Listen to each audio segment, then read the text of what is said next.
Hello everyone, મેં અહીંયા લીધું છે ઘી થોડું સેવૈયા બનાવવા માટે. આપણે બનાવીએ છીએ સેવૈયા વર્મિસેલી. એક જ હોય, લિટલ બીટ નામ અલગ આપી દીધા છે આ લોકોએ. તો આપણે એને થોડું ગરમ કર્યું છે, એમાં સેવૈયા નાખી દીધી. પછી આપણે એને થોડું આવી રીતે ચમચાથી થોડું કટ કરી દઈશું.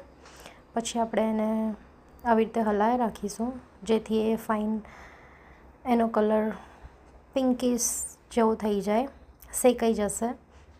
તો એ તમને ખબર પડી જશે કે કેવી રીતે શેકાઈ ગયું છે. તો હવે આપણે એમાં દૂધ નાખીશું. અમુક લોકો પાણીથી કરે છે, અમુક લોકો દૂધથી કરે છે. મને મિલ્ક સારું લાગે. તો આપણે એને મિલ્ક જ્યાં સુધી બળી ના જાય ત્યાં સુધી આપણે એને હલાવી રાખીશું. આ રીતે બધું એકસાથે.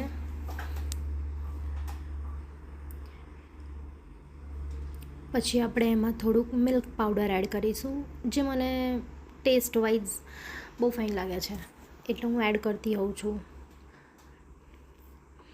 મિલ્ક પાવડર બહુ નહીં, થોડુંક જ, લાઈક એક સ્પૂન જેટલો. ઇટ્સ ઓકે, નાઇસ ટેસ્ટ આવે છે તમારે એમાં.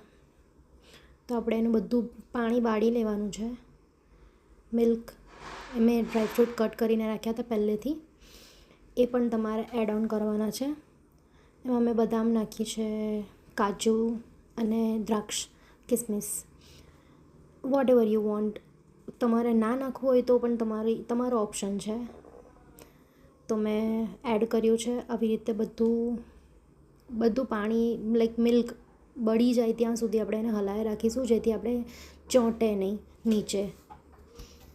હવે એમાં થોડુંક શુગર એડ કરીશ હું, લાઈક બહુ નહીં, થોડીક જ શુગર એડ કરું છું.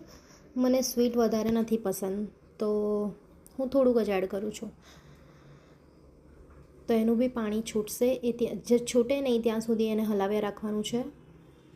પાણી બળી જશે એના પછી થોડું ઘી છૂટશે, એટલે તમારી સેવૈયા બનીને રેડી છે guys. You have to try and it is nice, very nice. આવી રીતે તમે જોઈ રહ્યા છો કે એનું બધું પાણી છૂટી ગયું.